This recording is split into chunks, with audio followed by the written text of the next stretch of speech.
Carbs are our body's preferred source of energy. Now, unfortunately, for some odd reason, carbs have been demonized in both the diet world and sometimes even the fitness world. And this can kind of subconsciously lead us to restrict carbs, even though they're really, really highly important. So how do you know if you're eating enough carbs?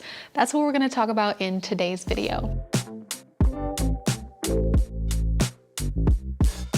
So today we're going to talk about 4 main signs to determine if you're eating enough carbs, and I think the 4th one is commonly overlooked, so definitely let me know if you experience this one.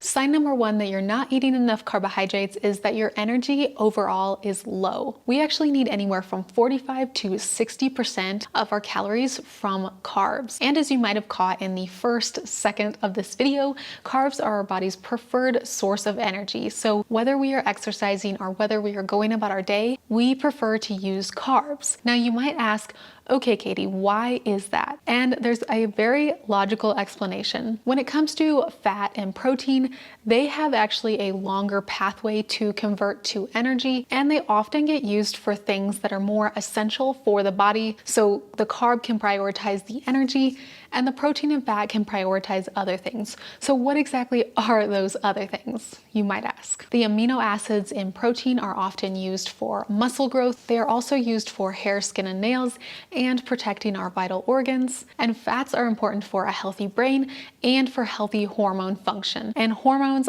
in a kind of like 5th grader definition, is anything that helps a chemical reaction happen in your body. And as you can probably imagine with that kind of job description, fat is absolutely essential. Now, sign number 2 that you're not getting enough carbohydrates is that you are hangry all the time. So when we eat on a regular schedule throughout the day, we have glucose in our bloodstream and also stored as glycogen in our liver for backup. When we don't have enough though, both of those start to slowly get depleted, and our body sends hormone signals to our brain to remind us to eat. So you might think that your hangriness or your crabbiness is just completely out of nowhere, but actually it's your body's hormone signals kind of forcing you to remind yourself that it is absolutely important that you have carbs. So this is kind of your body's primal and protective mechanism. I promise you're not crazy for being hungry, you're just not eating enough. And often what you're not eating enough of is carbs specifically.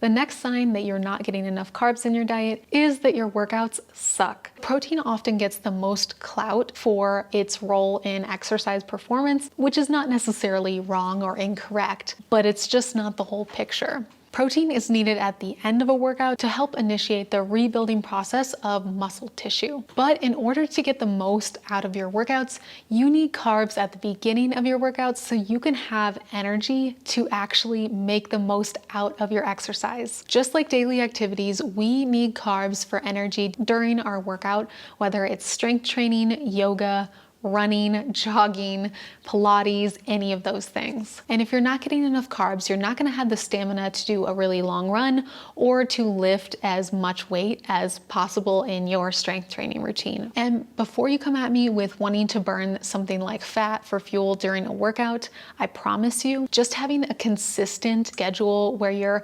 incorporating different types of workouts, where you are going all out on the workouts that you choose, and different things like progressive overload with your workouts, you're gonna see far more results, and it's gonna be so much more sustainable than trying to apply rocket science and these complex formulas to your workouts to optimally burn fat. That's my 2 cents. It's just overthinking it, if I'm being quite honest. It's applying more stress and mental anguish than needed to something that's actually pretty simple. Work out regularly, work out several days a week, anywhere from 3 to 6 days a week, have rest days, and incorporate some heavy weights in there, and I promise you will in fact see results, whether or not you are timing your workouts or starving them to optimally get the fat burning results that some person that doesn't know what they're talking about told you. That's my 2 cents. I know it's not going to be totally welcome for everyone, but I'm here to be honest with you and give you the best advice that I know of in this very moment. So it is what it is. I said what I said. And sign number 4 that you're not getting enough carbs in your diet is brain fog. So at this point in the video, you've probably noticed a theme: energy. If your energy is low, whether it's your workouts, your everyday life, or your brain, you are most likely not getting in enough carbs. And your body is really smart. It's going to try to use the energy that it does have to keep the necessary things in your body functioning. So yes, if you are restricting, you can still be a functioning human being. You're still going to have the bare minimum to keep you alive and well throughout the day, but you are probably going to notice that you are functioning at limited capacity.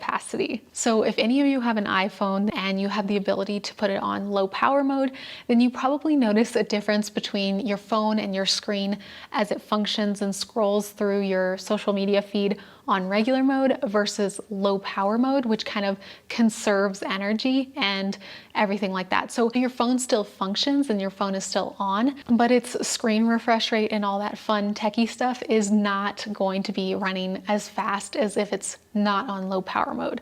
So again, random tech analogy, but that's what I can compare it to when you're not getting enough carbs in general, is that you're just not going to be functioning at the maximum capacity. So if you're someone who is a learner, a student, or something like that where you need to use your brain throughout the day, which I would argue is everyone in life, right? Then you're definitely going to want to make sure that you have more carbs in your diet if you're consistently experiencing brain fog.